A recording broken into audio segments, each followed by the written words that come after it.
Oke, pathways toward observation and insight.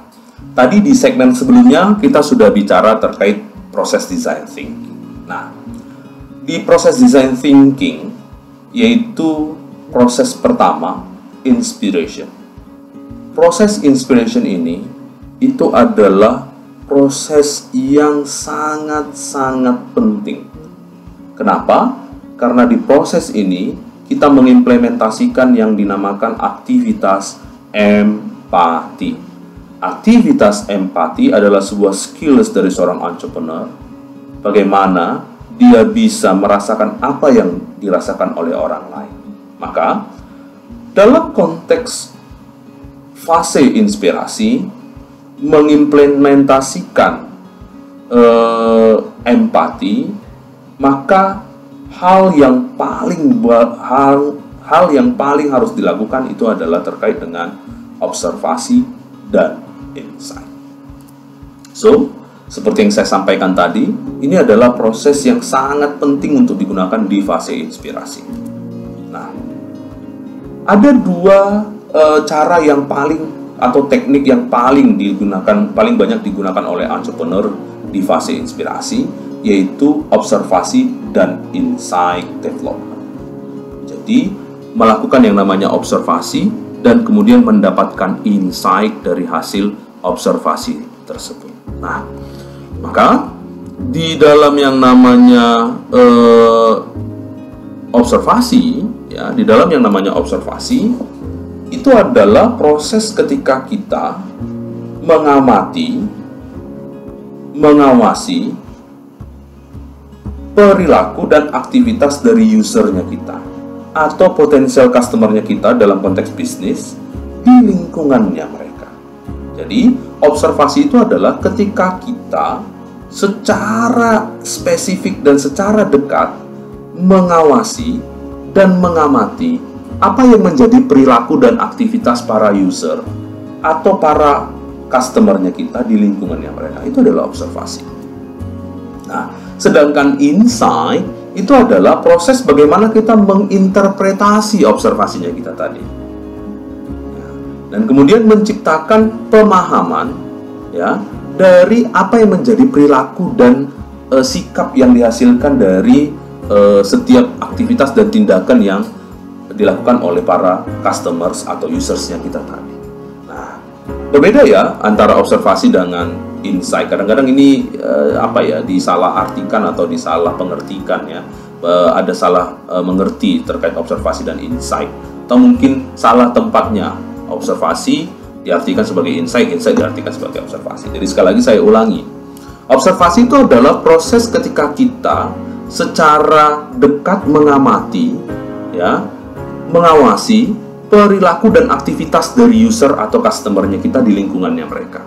Sedangkan insight itu berikutnya, itu proses ketika kita menginterpretasi hasil dari observasinya kita, sehingga kita mendapatkan pemahaman baru, pemahaman yang lebih mendalam tentang perilaku dan sikap dari user atau customersnya kita tadi. Seperti itu, ya. Nah, observasi ini sangat penting, ya, untuk bisa kita mengumpulkan berbagai macam fakta dan mengembangkan apa yang menjadi insight yang menarik atau pemahaman yang menarik dari hasil fakta yang kita dapatkan. Ya. Nah, proses melakukan yang namanya observasi itu dimulai dengan itu adalah konteks untuk memulai yang namanya skills dari empati, skills berempati. Yaitu dengan cara mengobservasi, berarti kamu memulai untuk membentuk yang namanya skills dari empatinya kamu, atau empati skillsnya kamu, seperti itu, ya. Nah, observasi itu menghasilkan, ya, what we see and insight help us better understand why we are seeing and what we are seeing. Nah, seperti itu, ya. Insights itu adalah pola, patterns untuk mengobservasi pola dari observasinya kita, dan insight membantu kita mengidentifikasi apa sebenarnya kebutuhannya mereka, seperti itu, ya. Nah, observation techniques. Nah, sekarang kita bicara tekniknya. Bagaimana teknik melakukan observasi. Nah, dalam konteks melakukan yang namanya observasi ini memang nggak mudah. Kita membutuhkan latihan dan latihan terus-menerus. So, ya, prinsip entrepreneurship-nya kita, practice, practice, and practice. Nah, the more we practice observation, the higher the likelihood of our developing new, meaningful insight that can lead to innovative solution. Jadi semakin ahli, semakin cakap kamu di dalam melakukan yang namanya observasi, semakin dekat kepada kemungkinan kita bisa menciptakan sesuatu yang baru, insight yang baru, insight yang berarti, yang kemudian membawa kita ke dalam yang namanya solusi-solusi yang inovatif, seperti itu, ya. Nah, ada 9 dimensi yang bisa kita tetapkan sebagai ukuran di dalam yang namanya melakukan observasi.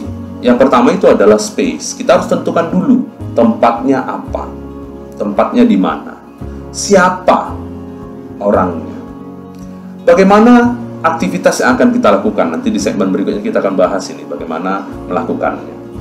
Objeknya apa, bagaimana kita akan melakukannya. Sama ya, activity, act, ini hampir mirip ya, seperti itu. Eventnya apa, a set of related activities that people carry out. Kapan, tujuannya apa, dan apa emosi yang akan kita rasakan dan coba kita ciptakan dari hasil observasi tersebut. Nah, selain dari 9 dimensi ini, bisa dipersempit dengan menggunakan dimensi A, E, I, O, U, ya. Yang pertama itu adalah activities. Nah, kita ciptakan dulu tujuannya, ya. Nah, kita ciptakan dulu tujuannya. E-nya environment, di mana tempatnya. I-nya itu adalah interaction, ya. Bagaimana kita akan menciptakan interaksinya, ya. Bagaimana kita akan bisa mendapatkan tanggapannya dari proses observasi tersebut. Lalu objeknya siapa, and usersnya. Nah, objek dengan users berbeda ya. Objeknya ini adalah terkait dengan hal yang ingin dibicarakan, itu objek. Sedangkan users adalah orangnya. Nah, berbeda ya. Jadi objek itu adalah hal yang ingin dibicarakan, ya, yang berhubungan dengan orangnya tadi, yaitu usersnya tadi, seperti itu. Nah, itu adalah 5 dimensi dari A, E, I, O, U dari observation atau observasi, seperti itu. Nah, paham ya teman-teman tentang observasi, ya, observasi. Oke, sekarang kita bahas yang kedua, interviewing. Nah, proses observasi itu tidak bisa ditinggalkan sendiri. Proses observasi harus didampingi juga dengan proses yang namanya interviewing. Nah, interviewing ini adalah teknik yang sangat berguna untuk kita gunakan di dalam mengidentifikasi apa kebutuhan dari usersnya kita. Interviewing juga sangat penting di dalam proses fase inspirasi. Nah, dalam konteks interviewing atau mewawancara, kita bisa mendapatkan manfaat yang sangat efektif di dalam melakukan yang namanya berempati dan mengidentifikasi apa needs-nya dan menciptakan ide yang baru dan membuka opportunity atau kesempatan-kesempatan lain yang baru, seperti itu. Nah, seorang interviewer yang baik itu harus open-minded. Dia harus terbuka, fleksibel, gak kaku, sabar, observan itu berarti sifatnya mengobservasi. Jadi dia tidak sempit, dia terbuka, dia tidak kaku, ya. Nah, seperti itu. Dan seorang pendengar yang baik. Jadi bukan dia aja yang ngomong. Nah, itu interviewer ya. Nah, sama seperti observasi tadi, interviewing ini adalah sebuah skills yang akan bisa lebih baik lagi kan kamu lakukan ketika kamu terus practice and practice, seperti itu. Nah, mempersiapkan interview.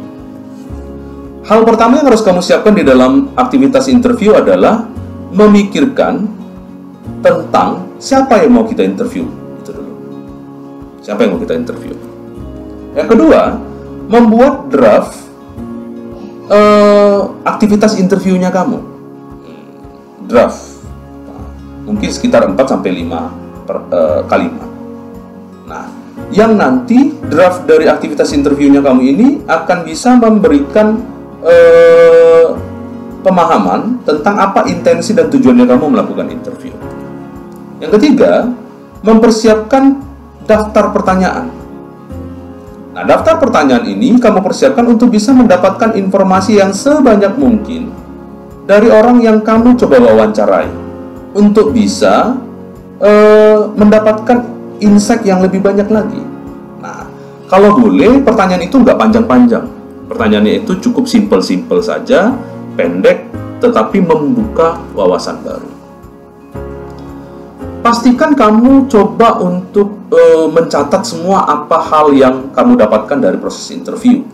Bahkan fakta-fakta dasar, ya, fakta-fakta dasar misalnya seperti jenis kelamin, pekerjaan, umur, profesi, industrinya, sampai kemudian kepada bagaimana level pendapatan atau kekayaannya, seperti itu, ya.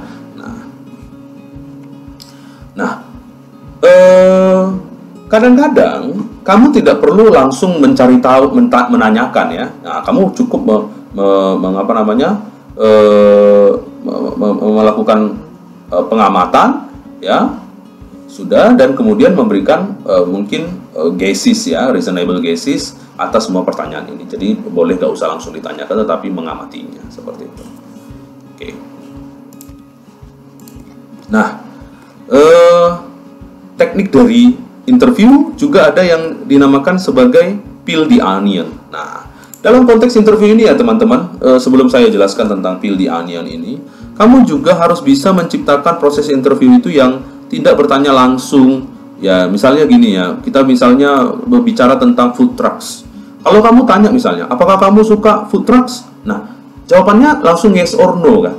Jadi jangan jauhi pertanyaan yang jawabannya itu langsung yes or no gitu.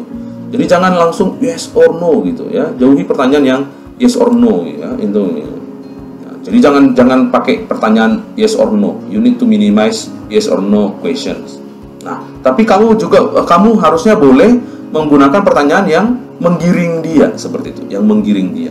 Nah, misalnya mungkin boleh bertanya, kamu perhatikan nggak?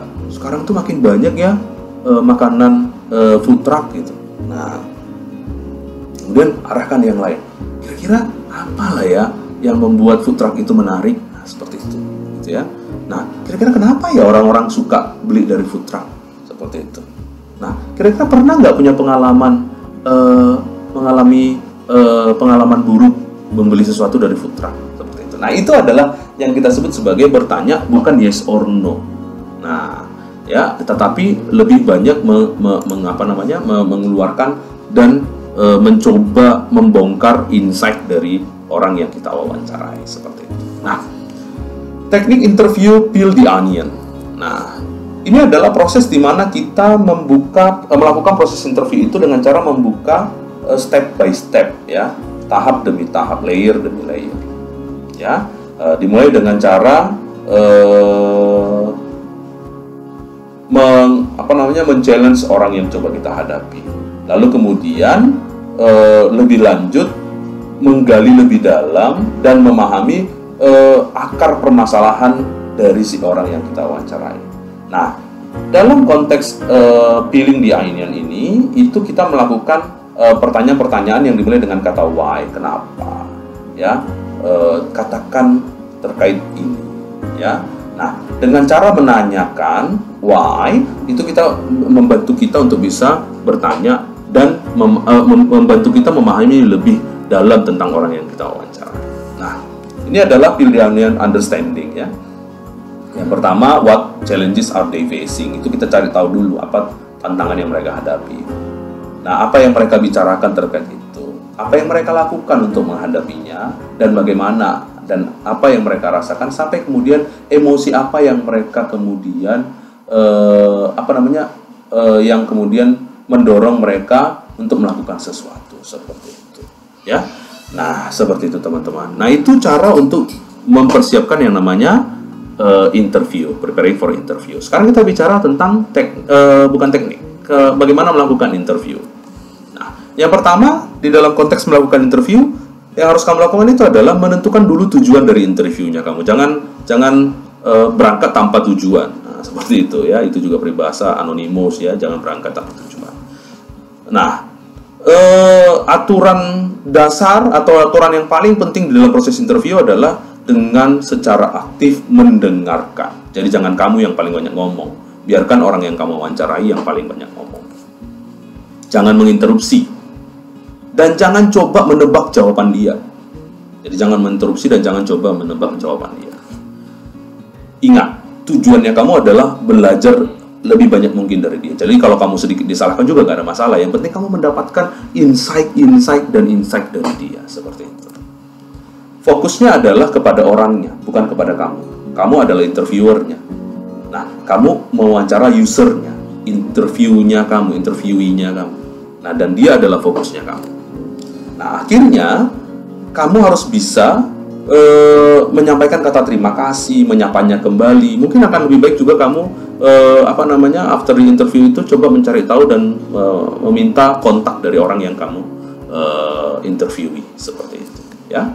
Setelah interview, after the interview, sesaat setelah interview, secepat mungkin kalau boleh kamu langsung melihat kepada catatannya kamu, write it down, tuliskan, ya, hasil observasinya kamu dan pikirkan, ya, apa yang mungkin terbesit di dalam pikirannya kamu dari hasil tulisannya kamu itu langsung.